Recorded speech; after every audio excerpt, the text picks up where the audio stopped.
tuwing mag-film na lang ako dito sa Binondo, laging may nagpapapansin na di mo alam kung ano yung gusto. Follow ko sa yun.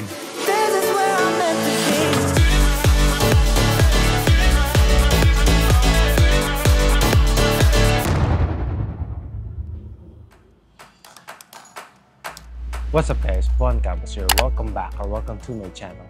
Here I post fitness-related content and for today's video, meron na naman tayong workout video. But for this one, ibayin natin. Of course, share ko pa rin yung mga tips and cues ko, but ibayin ko naman.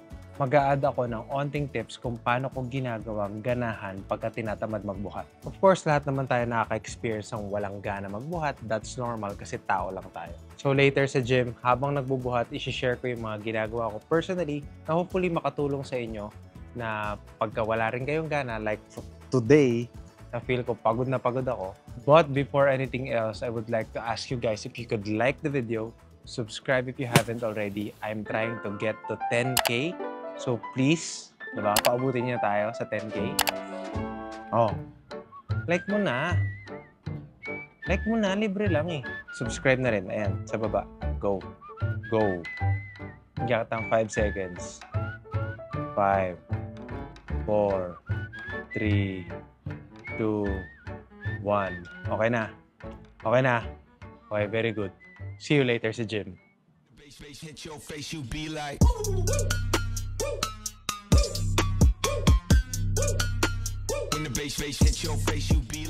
What's up guys? Nandito na tayo ngayon sa gym. Nag-bota ako ngayon dito sa Anytime Fitness sa may Binondo. Okay, so ang gagawin nating workout today is push workout. Not so different dun sa ginawa kong workout, I think 3 videos ago. Okay, back to our topic. Recently kasi parang sa work ko at saka sa ibang mga rackets on the side, sobrang nako-consume talaga yung oras ko throughout the day. And yung free time ko na lang talaga is itong pagbubuhat. I'm not complaining naman kasi I think nag-enjoy naman ako and fruitful naman yung I guess nilalabas ko, diba? Except dito sa YouTube. But yun, anyway, that's besides the point. Ayun, hindi naman sa nagre-reklamo kasi sobrang nag-enjoy naman ako. But sometimes talaga, wala na talaga akong gana magbuhat kasi siguro sabihin na natin pagod na or whatever. And syempre, tao lang din naman tayo, diba? Normal lang yun. Una kong ginagawa para hindi naman ako sobrang mawala ng gana is I try to eat before I train. So, 1 to 2 hours before, kumakain ako ng, as in, siguro sabihin mo ng mabigat na meal. Not to the point na sobrang dami na parang unsluggish mo na. But yung normal na higher calorie meal, lalagay ko before mag-train. So, 1 to 2 hours before. Like kanina, kumain ako. Yung usual meal ko, kinain ko na siya. Most of the time, by eating, nagkaka-energy na ako ulit. But may mga days talaga na kailangan mo ng extra effort para ma-push mo yung sarili mo to train with intent. So speaking of training, mag-start na tayo. Mag-mobility muna ako and onting warm-up. Then proceed na tayo sa first exercise. Time to pull a drop top out. Summer nights, it's a vibe, yeah. We've been keeping it in the house. Netflix and chilling, I GDM in, yeah. Didn't wanna share my love till I found someone.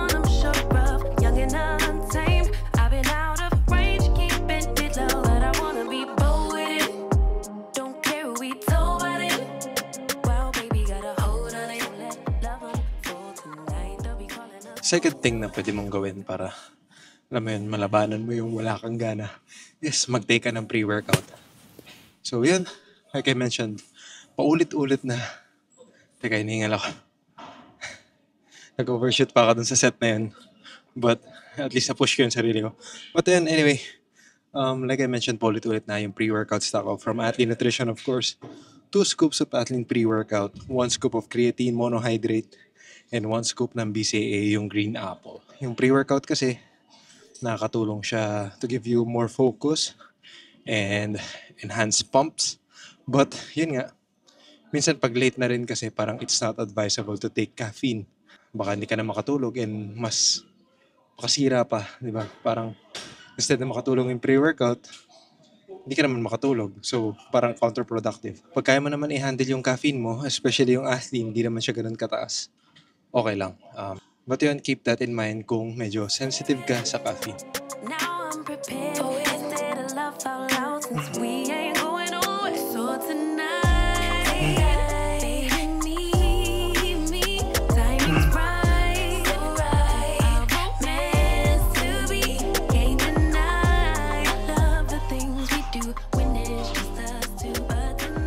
Okay, one thing na na-overlook din ng mga tao is mag-hydrate. Ang dami ng beses nangyari sa akin na parang wala akong gana. But after chugging 500 ml or minsan 1 liter of water, parang nagbabago yung mood ko. I don't know, parang may something talaga eh. But okay, so parang ang video na to naging tier siya. So first is yung basic na parang kailangan mong gawin. Kumain, pre-workout. Tapos ito medyo ano na eh, parang pa-weird na ng pa-weird. But yun, uminom ka ng water. Pag talaga, ewan ko, may something na nangyayari sa sistema ko. Google nyo na lang, huwag kayong bobo. But, di ko rin alam eh, no? So, bobo rin ako. Yan, uminom kayo ng water pag feeling nyo talaga hindi na nag-work yung kumain kayo or nag-pre-workout. Uminom kayo ng water, hydrate nyo yung sarili nyo. Sometimes nakakatulong din yung parang electrolyte drink. So, Gatorade Zero, I highly recommend. Nakakatulong din siya sa parang hindi naman panggising, but nakakatulong siya sa performance. Kasi mas hydrated ka, parang mas may gana ka, parang ganun. I guess yun yung bro science ko about that. Okay, so kung hindi pa nag-work yung mga yun, next resort na is music. Maraming nag-underplay ng music. But yung music kasi talagang sobrang, alam mo yun, nakaka-change talaga siya ng mood, nakaka-change siya ng vibe. Kaya pag yung gym nagpapatugtog ng music na hindi mo type, mawawala ka talaga sa mood eh. Now, yung music,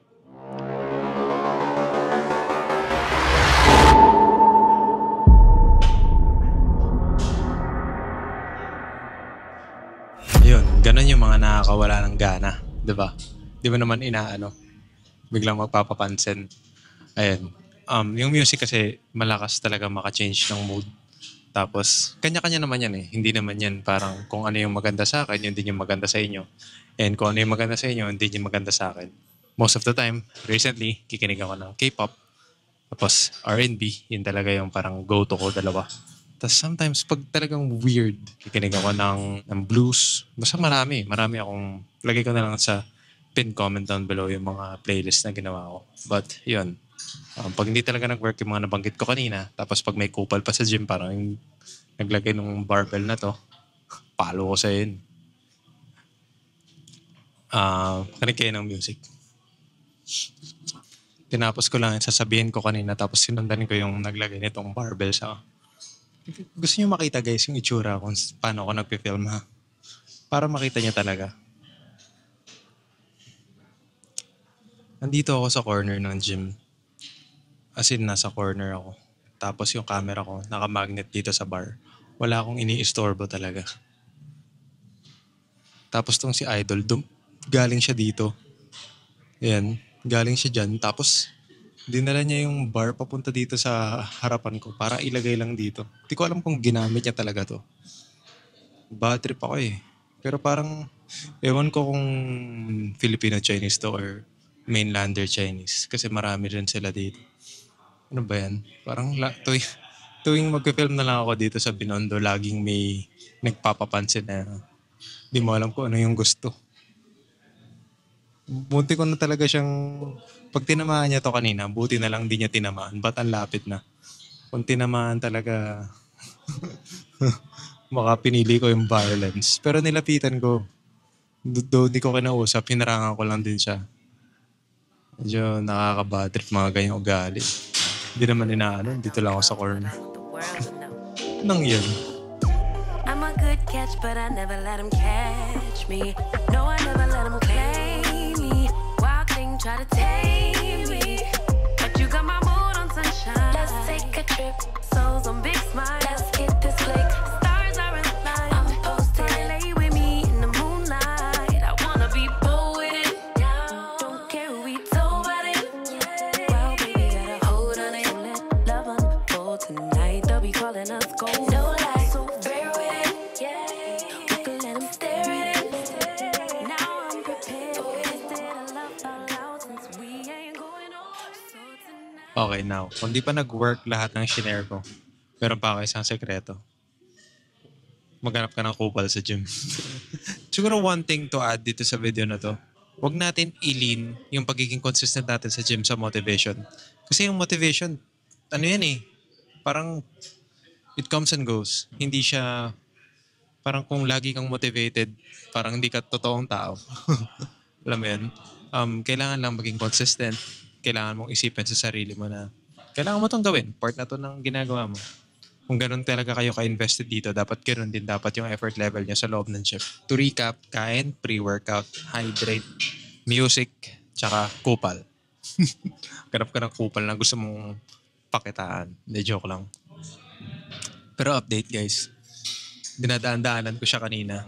Siguro di niya rin sinasadya. Hopefully, di niya talaga sinasadya. Di niya ako pinagtitripan.